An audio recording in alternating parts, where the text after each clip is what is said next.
any denial mode or they just don't talk about it.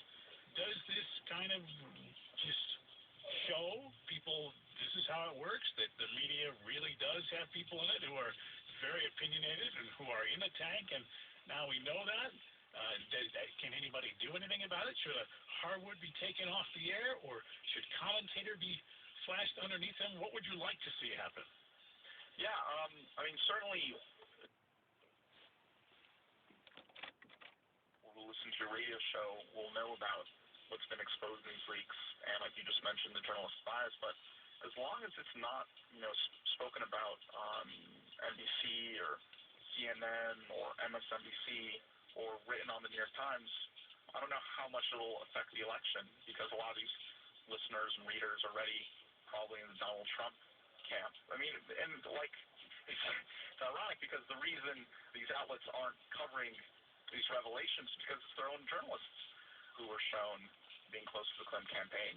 But isn't that kind of the way it works, though? I mean, very rare. I think back when one of the TV stations, TV networks, had a problem with exploding gas tanks. I remember this was like years ago. One of the programs, I don't know whether it was Dateline or one of these shows.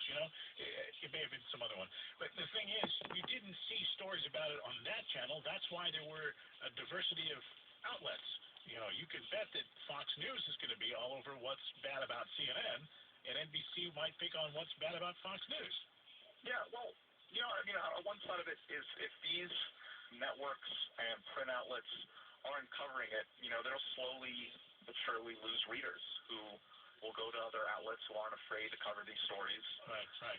That's the sidebar that Fox was making, and somebody was making on the O'Reilly Factor, was look at the number of times the video with the audio of Donald Trump having his comments, his quote locker room comments with Billy Bush, the number of times that's been played versus the WikiLeaks story. Bill O'Reilly said, well, anything with audio and salacious, that's going to get more coverage. I mean, if you're trying to line up, as some people do, and say it's not fair, what's your thought about that? Not fair that they're spending so much time on the tape. And not so much on the WikiLeaks story.